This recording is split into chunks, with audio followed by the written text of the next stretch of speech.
Hello दोस्तों, good morning. आज हम लोग अधिगम या अध्ययता के बारे में पढ़ेंगे।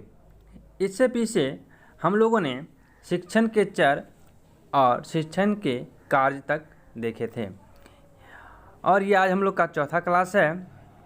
इसमें हम लोग समझेंगे अधिगम या अध्ययता या लर्नर किसे कहते हैं। तो यहाँ पे अध्ययता का अर्थ क्या है कि अध्ययता का अर्थ सामान्य अर्थ होता है कि अध्ययन करने वाला, यानी जो लोग पढ़ाई करते हैं, अध्ययन करते हैं, उसको अध्येता कहता है या अधिगम करता भी कहा जाता है। इंग्लिश में एक वर्ड है लर्नर, बस उसको लर्नर कहते हैं। बस हिंदी में जो है थोड़ा सा वर्ड बदल जाता है, अध्येता कह देते हैं और उसका अधिगम करता कह देते हैं, शिक्षार्थी कहते हैं, विद्यार्थी कहते हैं, अनेकों नाम से हम उनको जानते हैं। यानी आगे लिखा है अध्येता को अधिगम करता, शिक्षार्थी, विद्यार्थी भी कहते हैं। तो जो अध्ययन करते हैं उनको क्या कहेंगे? अध्येता कहेंगे, या अधिगमकर्ता कहेंगे, या शिक्षार्थी, विद्यार्थी, अनेकों नाम से जानेंगे। ठीक है। कहते हैं कि शिक्षण के केंद्र बिंदु में अध्येता एक महत्वपूर्ण भूमिका का निर्वहन करता है। यानी जब टीचिंग होता है तो अगर उसमें विद्यार्थी ही ना हो, पढ़ने वाला ही ना हो, तो हम किसको पढ़ाएंगे? तो इसीलिए जो अध्येता होते हैं, विद्यार्थी होते हैं, वो केंद्र बिंदु होते हैं। ठीक है। तो शिक्षण में क्वेश्चन इस तरह से आता है कि शिक्षण में अध्येता एक महत्वपूर्ण भूमिका को निर्वहन करता है, यानी केंद्र बिंदु। ठीक है। तो ये हो गया। आगे देखते हैं। अध्येता शिक्षा ग्रहण करने की शुरुआती समय में अपरिपक्व अवस्था में होता है। यानी जो विद्यार्थी होते हैं जब वो शिक्षा ग्रहण करते हैं, तो जब वो शिक्षा ग्रहण करने की शुरुआत करते हैं, स्टार्टिंग करते हैं, तो वो अरिपक्व अवस्था में होते हैं। अरिपक्व मतलब अनमैच्योर होते हैं। ठीक है। वो उतनी उसकी समझ नहीं होती है ना, कि चीज़ों को कैसे डील करना है। तो क्या होते हैं? अपरिपक्व अवस्था में होते हैं। लेकिन जैसे ही वह सामाजिक व सांस्कृतिक गुणों के माध्यम से चारित्रिक सद्गुणों को आत्मसात करता है, तो वह परिपक्व अवस्था की श्रेणी में आ जाता है।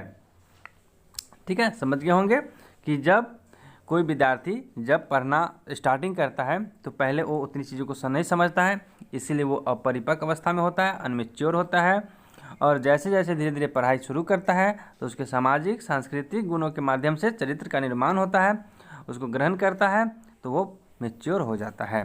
ठीक है। यानी परिपक्वता की श्रेणी में आ जाता है। अब है अध्येता की विशेषताएँ। अध्येता की क्या क्या विशेषताएँ हो सकती है? ठीक है। तो यहाँ पे लिखा है कि एक अध्येता के सद्गुणों व विशिष्ट तथ्यों का उल्लेख निम्नलिखित बिंदुओं के अंतर्गत किया जा सकता है। यानी हम लोग अलग अलग पॉइंट से देखेंगे कि हम उस एक अध्येता के सद्गुणों का जो उल्लेख है वो कैसे कर सकते हैं। तो सबसे पहला है मूल प्रवृत्ति। ठीक है। एक एक करके हम लोग डील करेंगे। पहले देख लेते हैं क्या क्या है।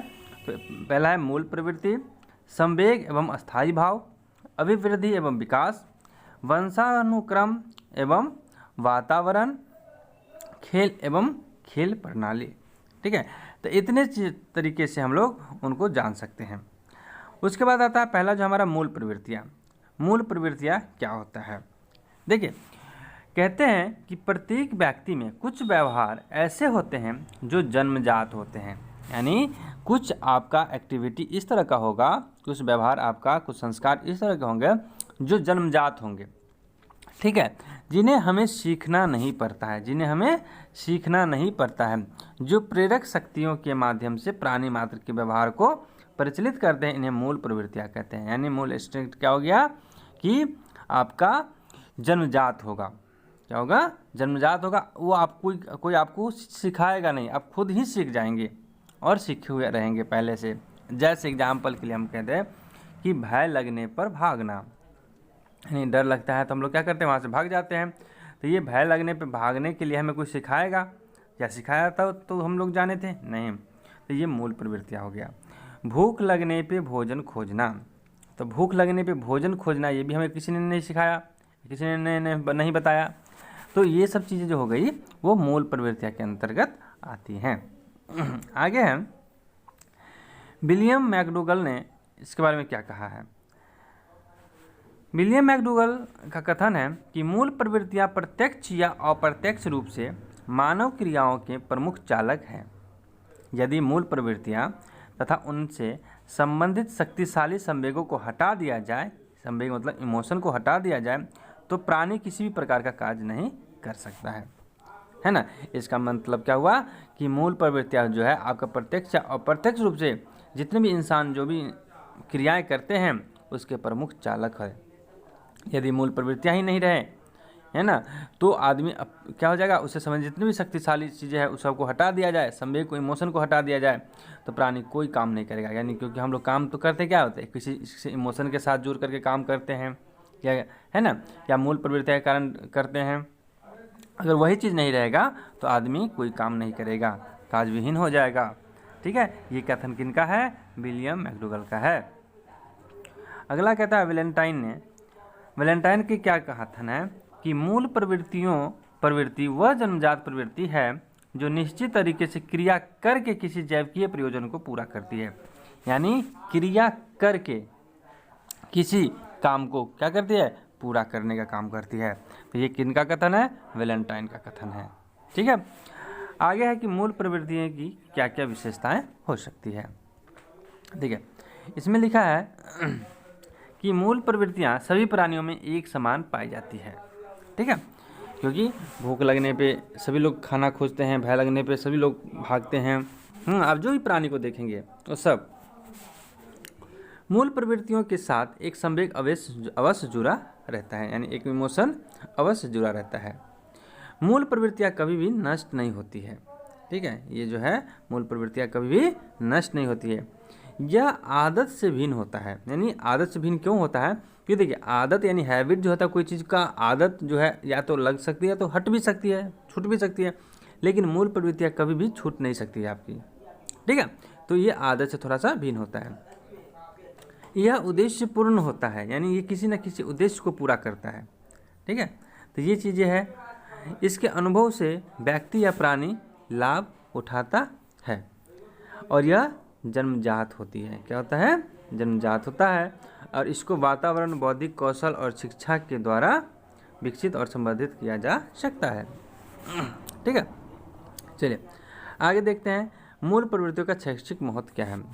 उसमें रॉस ने सबसे पहले क्या कहा है, तो रॉस कहते हैं कि मूल प्रवृत्तियाँ व्यवहार के अध्ययन के लिए आवश्यक है, अतः शिक्षा के सिद्धांत और व्यवहार में उसका अत्यधिक महत्व है। यानी क्या कहते हैं रॉस ने, कि व्यवहार के अध्ययन के लिए, यानी आपका बिहेवियर में अगर वो बदलाव लाना है तो उसके लिए जो है मूल प्रवृत्ति का होना आवश्यक है, अतः शिक्षा के सिद्धांत और व्यवहार में उसका अत्यधिक महत्वपूर्ण होता है। शिक्षा का मुख्य उद्देश्य विद्यार्थियों के आचार विचार का व्यवहार में सकारात्मक परिवर्तन लाना होता है। ठीक है, इन परिवर्तनों के मूल स्रोत में मूल प्रवृत्तियाँ विद्यमान रहती है और इनकी जो शैक्षिक महत्व है वो निम्नलिखित है। जैसे देखते हैं जी, सबसे पहले क्या, आदत निर्माण में सहायता करना।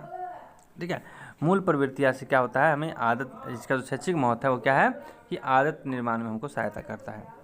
रुचि और रुझान में जानने की सहायता करता है, इंटरेस्ट को दिखाता है। ज्ञानार्जन में सहायता करता है कि यदि आप किसी चीज़ इमोशन से जुड़े हुए हैं, आपकी जन्मजात लक्षण है कि हमें कुछ सीखना है, कुछ बढ़ना है, यानी घर के लोग सब पूरा आगे बढ़े हुए हैं, तो क्या होता है, उसको ज्ञानार्जन में सहायता करता है।